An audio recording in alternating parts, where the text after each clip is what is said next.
After effects पे एक script देखने वाले हैं ड्यूक, जो शायद बहुत ज़्यादा करेक्टर एनिमेशन में हमारी क्या रहती है, यूज़ में रहती है। विंडोज़ में आना है, ड्यूक के ओपन करने के लिए कहाँ पे जाना है, नीचे ऑप्शन आ रहा है। यहाँ पे जब आप इसको इंस्टॉल करेंगे तो ड्यूक का ऑप्शन यहाँ पे हमें क्या हो रहा होगा, शो हो रहा होगा।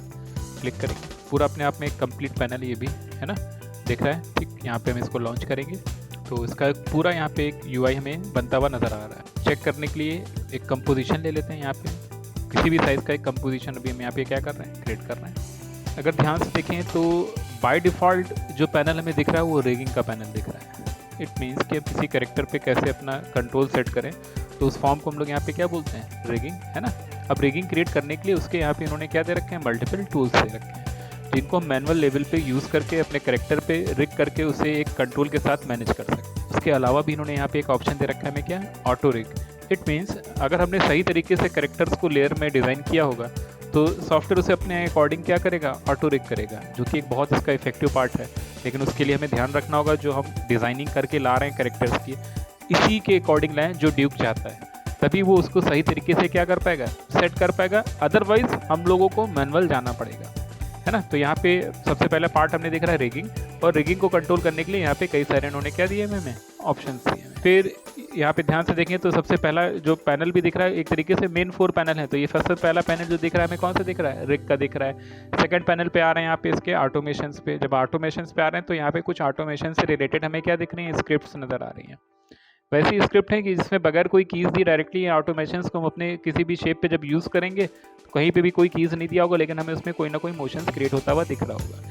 जैसे कि नॉर्मल विगल की स्क्रिप्ट दे रखी है, ऑलरेडी हम लोग पहले से भी यूज़ कर रहे हैं। इन्होंने भी अपनी बनी बनाई कुछ यहाँ पे क्या दे रखी हैं, ऑटोमेशंस की स्क्रिप्ट दे रखी हैं, जो हमारे एनिमेशन को कहीं ना कहीं ईजी करेंगी। थर्ड नंबर पे अगर देखें तो यहाँ पे हमारे पास ऑप्शन आ रहा है एनिमेशन। जब हम कीज़ देंगे उसको और कंट्रोल करने के लिए यहाँ पे इनका खुद का अपना पूरा कंप्लीट एक एनिमेशन कीज़ का बिहेवियर दे रखा है। फोर्थ नंबर पे कैमरा कंट्रोल दे रखा है। कैमरे से रिलेटेड सारी कंट्रोलिंग इन्होंने यहाँ पे अपनी एक बना रखी है, उससे भी रिलेटेड इन्होंने अपना एक पूरा कंप्लीट पैनल हमें दे रखा है। लास्ट में अगर हम यहाँ पे इंच दिख रही है जिस पे क्लिक करेंगे तो यहाँ पे इसकी कुछ यूआईज के क्या दे रखे हैं, बेसिक एलिमेंट दे रखे हैं। बाय डिफॉल्ट जो यूआई दे रखा है बहुत परफेक्ट है, हम चेंज नहीं करना चाह रहे हैं। चेंज करेंगे तो उसके अकॉर्डिंग इसके यूआई में क्या होगा, चेंज होगा। तो अभी इसमें हम कुछ नहीं कर रहे हैं, फिर से हम कहाँ पे आ रहे हैं, रिगिंग पे आ रहे हैं। तो स्टार्ट करते हैं। सबसे पहला ऑप्शन जो देख रहे हैं अभी इसका मैनुअल ऑप्शन देख रहे हैं, कौन सा हम लोग, आईके इनवर्स काइनेमेटिक।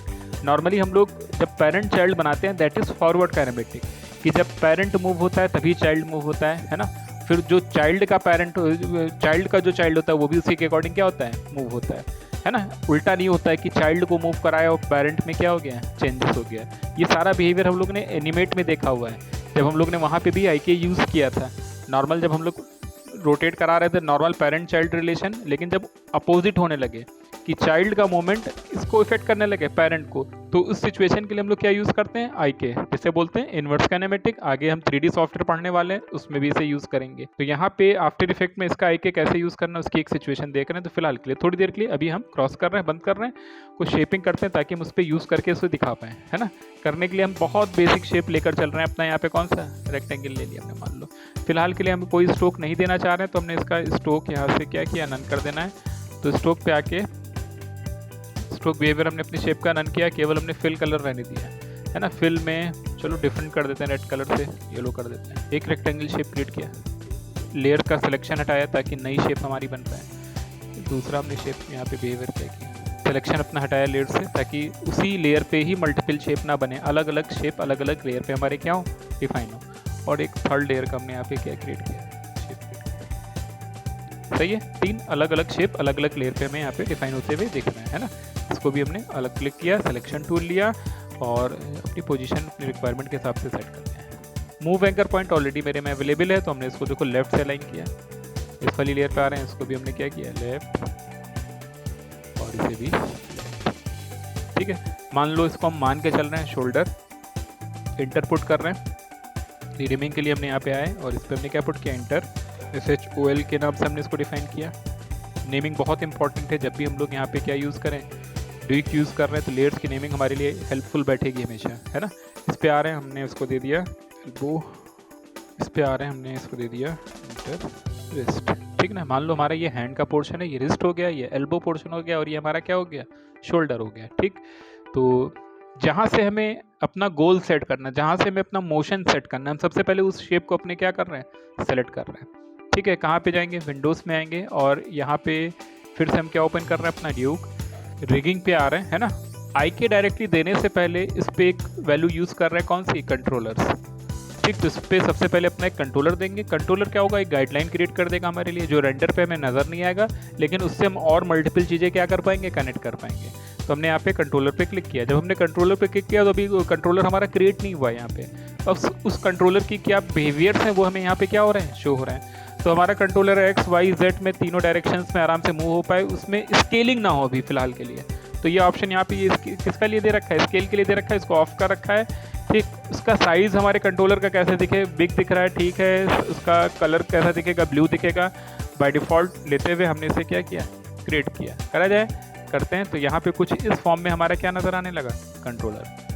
ठीक है, जहाँ पे हमारे शेप का पाइवेट था, देखो वहीं पे वो कंट्रोलर हमें क्या हो रहा है, शो होता हुआ दिख रहा है। हमने कोई पेरेंट चाइल्ड नहीं बनाया हुआ है, हमने सिंपल बस लेयर्स ली हुई हैं, उस पर एक लेयर पे हमने अपना क्या ले लिया है, कंट्रोलर ले लिया है। ठीक है, कहाँ से स्टार्ट कर रहे हैं, अपोजिट चल रहे हैं, यानी ये चाइल्ड से चल रहे हैं। ये चाइल्ड लिया, फिर उसका पेरेंट, फिर उसका पेरेंट, और फिर लास्ट में हमने ये क्या लिया, रिस्ट कंट्रोल लिया। ऑर्डर बहुत इंपॉर्टेंट कि हम कैसे सिलेक्शन में ले रहे हैं, है ना। और देने के बाद हमने यहाँ पे क्या किया, आई के लगा दिया। ठीक, आई के में वो हमसे पूछ रहा है कैसा बिहेवियर है हमारे बोन्स का, ठीक ना, कि हम क्या अगर हम नॉर्मल अपने हैंड की बोनिंग कर रहे हैं तब तो यहाँ पे 2 लेयर्स आई के गोल दे रखा है, ह्यूमन कैरेक्टर का अगर तरीके से देखा जाए। अब अगर हमारा 4 लेग कैरेक्टर है, कुछ इस टाइप का बिहेवियर है ना, जिसमें एक और एक्स्ट्रा बोन हमारी क्या है यहाँ पे मिड पे शो होती हुई दिख रही है। ठीक है, तो हम यहाँ पे 2 साइडेड लेयर पे आ रहे हैं, 2 लेयर आई के गोल्स पे आ रहे हैं, और इसे क्या कर रहे हैं, क्रिएट कर रहे हैं। बंद करते हैं तो यहाँ पे वो एक एक्स्ट्रा पार्ट हमारा क्रिएट हुआ, जो आई के 0 एल्बो के नाम से क्या हो रहा है, डिफाइन हो रहा है। और इसका शाय वैल्यू क्या रहता है, ऑन रहता है। यहाँ पे देखो इसकी शाय वैल्यू क्या है, हमारी ऑन है। ये शाय क्या होता है कि अगर हमने यहाँ से इसको क्लिक किया, मेन शाय को अपने, ठीक, तो यहाँ पे जैसे हम इसको स्विच करेंगे, वो नीचे वाली वैल्यूज देखो हमारी क्या हो गई, हाइड हो गई। ठीक है, उसकी रिक्वायरमेंट हमें नहीं थी, हमें बेसिकली कंट्रोल मिल चुका है। तो सॉफ्टवेयर ने क्या किया, उसको ऑलरेडी शाय करके दिया हुआ है। जैसे हमने इसको क्लिक किया, उसने उस लेयर को हमारे लिए हाइड कर दिया। जो हाइडिंग होगी वो केवल हमारे कंपोजिशन से हाइडिंग होगी, हमारे इस पैनल से हाइडिंग नहीं होगी इसकी। ठीक, अब मान लो जैसे कि हमारे ये शेप्स को हमें टच ही नहीं करना है, हमें तो इनको टच करना है। तो को कंट्रोल बन चुका है, जब हम आई के मूव कराएंगे तो आई के रिलेशन यहाँ पे उसने हमारे लिए क्या कर दिया है, क्रिएट कर दिया है। ठीक, अभी तो ये नहीं हो पा रहा था, हमने कोई पेरेंट चाइल्ड नहीं बनाया, बस हमने एक ऑर्डर सेलेक्ट किया और उसमें डायरेक्टली क्या यूज़ किया, आई के। और जब हमने आई के यूज़ करके देखा तो अब यहाँ पे जब हम चाइल्ड को मूव करा रहे हैं, अपने गोल को मूव करा रहे हैं, तो उसके बैक साइड में जो उसका पेरेंटिंग है वो भी अपने अकॉर्डिंग क्या होता हुआ दिख रहा है, मूव होता हुआ दिख रहा है, आ रहा है। और यहाँ पे देखो रिलेशन अपने आप बना है, हमने कोई क्रिएट नहीं किया हुआ है, सॉफ्टवेयर ने हमारे लिए खुद से वो बना के हमें पुट करके दिया हुआ है। तो ड्यूक क्यों इंपॉर्टेंट है, क्योंकि इस टाइप के रिलेशन डायरेक्टली वो हमें सेट करके देगा। नॉर्मली हमें ये मैनुअल क्रिएट करने पड़ते हैं अगर ये हमारे पास अवेलेबल नहीं है। हमें ऐसा ही रिलेशन चाहिए और उसमें भी ये अपोजिट हो रहा है, तो इसमें कहीं ना कहीं स्क्रिप्ट यूज़ की गई जिसके थ्रू हमें ऐसा बिहेवियर यहाँ पे मिल पा रहा है ना। हमने कहा कि एक लेयर उसकी बाय डिफ़ॉल्ट हमारी क्या हो गई है, हाइड कर दी है, उसकी हमें रिक्वायरमेंट नहीं थी, लेकिन उस पर कंट्रोल्स थे उसके ऊपर, तो फिलहाल के लिए यहाँ से उसको हाइड कर दिया गया। नॉर्मली जब हम इसको यूज़ करेंगे तो हमें शेप का सिलेक्शन भी नहीं चाहिए होगा, हम नहीं चाहेंगे कि गलती से भी हमारा शेप क्या हो, सेलेक्ट हो, बस हम इस कंट्रोल के थ्रू अपने एनिमेशन को क्या कर रहे होंगे, मैनेज कर रहे होंगे। तो यहाँ पे जो ये शेप्स के देखो ऑप्शन है, इनकी भी शाय वैल्यू हम ऑन करते जा रहे हैं, वो अपने आप हाइड होते जा रहे हैं। क्यों, क्योंकि मेन शाय वैल्यू हमने यहाँ से क्या कर रखी है, हाइड कर रखी है। यहाँ से अगर हम देखें तो सारी लेयर्स हमें शो हो रही है। हमने कहा यहाँ से कुछ भी हाइड होगा वो यहाँ पे विजिबल होता रहेगा। ठीक है, तो यहाँ पे जो शाय वैल्यू दे रखी है केवल हमारे इस एरिया से उसको क्या करेगी, हाइड करेगी। जब हम बहुत बड़े कंपोजिशन क्रिएट कर रहे होते हैं, शायद हमने 50 लेयर बना रखी है जिसमें हम केवल 2 ही लेयर पे बार बार काम कर रहे हैं और 49 लेयर पे हमें कोई काम ही नहीं जा रहा है, तो उनको हम यहाँ पे क्या करते हैं, शाय ऑन करके उसको हाइड करें ताकि हम 2 पे ही क्या कर पाएँ, फोकस कर पाएँ। तो आपको कहीं पे भी कोई कन्फ्यूज़न नहीं होगा। फिलहाल हमने लिया, अपने इस पे आ गए और इसके यहाँ पे इफेक्ट कंट्रोल में चले गए। अब इसके भी कुछ यहाँ पे क्या दे रखे हैं, ऑप्शंस दे रखे हैं, जैसे कि ये जो रोटेट हो रहा है ये अप साइड में ही क्या हो रहा है, रोटेट हो रहा है ना। तो हम चाहते हैं कि ऐसा ना हो, तो हम यहाँ पे इसका एंटी क्लॉकवाइज क्या कर देंगे, बंद कर देंगे। ठीक है, तो कुछ इस टाइप का बिहेवियर आ रहा है। अभी जब हम इसको स्ट्रेच करेंगे तो एक टाइम के बाद ये क्या दे देगा, गैप दे देगा। भाई जब हमने उसको उसके एक्सट्रीम लेवल से आगे मूव कराया है आगे को, तो वहाँ पे वो अपने उन शेप्स के बीच में हमें क्या दे दे रहा है, गैप दे दे रहा है। शायद हमें बहुत सी जगहों पे चाहिए हो ऐसा एनिमेशन कि हम गैप देना चाहते हैं, शायद नहीं चाहिए हो कि हम चाहते हैं ये वो स्टिक बना रहे वहाँ पे। ठीक, तो कंट्रोल Z कहाँ पे आ रहे हैं, यहाँ पे इसके FK पे आ रहे हैं और यहाँ पे दे रखा है क्या, स्ट्रेच। और ऑटो स्ट्रेच हमने अगर बंद किया, देखो अब जब हम ऑटो स्ट्रेच ऑफ करके काम कर रहे हैं वो मूव तो हो रहा है, लेकिन अब वो उनके बीच में गैपिंग नहीं क्रिएट होने दे रहा है। बहुत से मैकेनिकल एनिमेशन में ये बिहेवियर डायरेक्टली हम यूज़ कर सकते हैं 3 अलग अलग शेप पे। हमें पहले ये बनाने के लिए पेरेंट चाइल्ड बनाना पड़ता था, तब भी हम चाइल्ड से पेरेंट की तरफ नहीं आ सकते थे, पेरेंट से ही चाइल्ड की तरफ जा सकते थे। लेकिन IK के थ्रू यहाँ पे हमें ऐसा बिहेवियर मिलता हुआ दिख रहा है। ध्यान देना है कि हम किस ऑर्डर में अपना सिलेक्शन ले रहे हैं। कैसे पहले ऑप्शंस हमने कंट्रोल यूज़ किया, फिर उसके साथ क्या यूज़ किया, IK। तो एक प्रोसेस होगा, अगर हमने वो प्रोसेस फॉलो नहीं किया हम ड्यूक को यूज़ नहीं कर पा रहे होंगे। कंट्रोलर समझ में आया क्या था, क्यों कंट्रोलर हमने यूज़ किया, और फिर IK कैसे उससे क्या हुआ हमारा कनेक्ट हुआ है। ठीक है।